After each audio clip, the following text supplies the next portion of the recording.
dripping. You open your eyes to the sound of water dripping. You blink your eyes and sit up. To your right, an open window with a dark orange sky staring back at you. To your left, darkness. You blink your eyes and look again.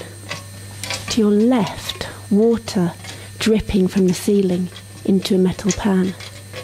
It is incessant, and the light is blinding in this room. You stand up and walk to the dripping. You think you remember fixing that leak, but maybe you only dreamt it. You look up, and the leak is definitely there. A drop of water hits you on the face. It feels nice, actually. To your right, you see a door. It's open. You turn to your left and see your reflection in a mirror. Almost. You see an outline. You see the outline of your body in the mirror, red and hazy, like a drawing made out of fog. You close your eyes.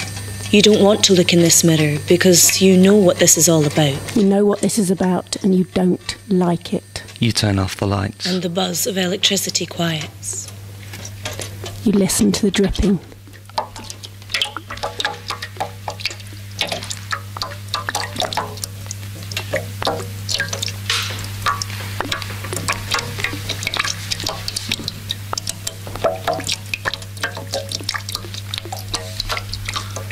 The sound is making you anxious, so you get dressed. Zip up, button up, clip, loop, link, clasp, rip. On with your rain jacket, on with your shoes. You wash your face, dry it. Zip, button, clip, loop, link, clasp, wash, dry. Loop. Loop. And then you hear it. That indescribable sound. Not the dripping, no. It's a sound that words cannot describe, and it's coming from outside the door, right on cue. This is all very familiar. Yes, you know where you are and you know what this is all about. You grab your bag and walk through the door, following the sound. You're walking down wooden steps, past a blue door marked 4, down. Red door marked 3, down. Yellow door marked 2, and then a memory. Of a woman who was filling her flat with gas. She was in flat 2 behind a yellow door, just like this one. This woman left the other one and opened the door. Gas poured into her flat, and a Dolly Parton song played from speakers somewhere. This woman was in that flat filling it with gas because she wanted to explode. She wasn't very smart. You remember a crowd of people watching her from the street. She was hanging out of a window, waving a lighter around and screaming. I'll do it, goddammit, I will do it. I'm gonna blow this whole fucking building up, just watch me. I'm not afraid of you. She wanted to explode. She didn't know how.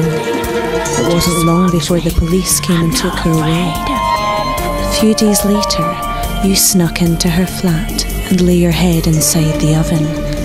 That's the way to do it. Or so you've been told. You snap back and are still walking. You take a look around to see where you are. Okay, still in your building. You're surprised at how completely out of sync with reality you can sometimes become. Some people call it daydreaming. Whatever you call it, it can be incredibly disarming. You sigh and step into the lift. The door closes. You lean against the back wall of the lift, and as it drops, you drift back into your memory.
doors to the lift slice open.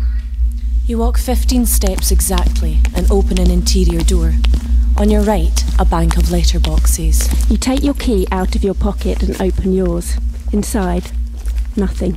You shut the door to your letterbox, and then a memory.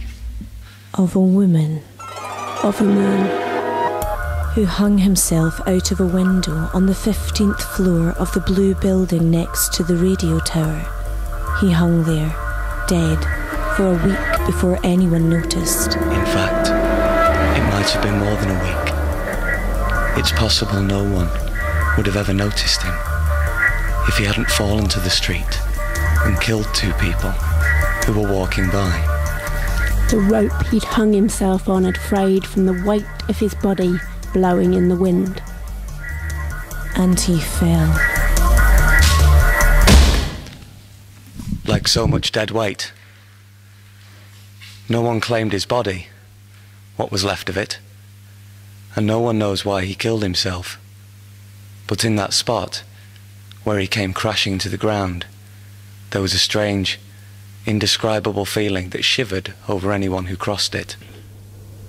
You know this because you remember what it felt like, that awful shiver, like hot and cold all at the same time, coursing up your spine in pricks of sensation. Yes, you have crossed this spot before, and the memory of it is permanently etched into your body. Why are you having this memory? You rewind. You were walking down steps, past a yellow door marked 2, down, into the lift, down, out past the letterboxes. You open the door and take a deep breath. You're on the street. You don't remember the last part of your walk, but that's okay. Sometimes time has holes in it. You turn around to orient yourself. You look for the sound. In front of you, a long line of traffic going in both directions. On the other side of the street, under a big white umbrella, 2 old ladies are smoking cigarettes and laughing.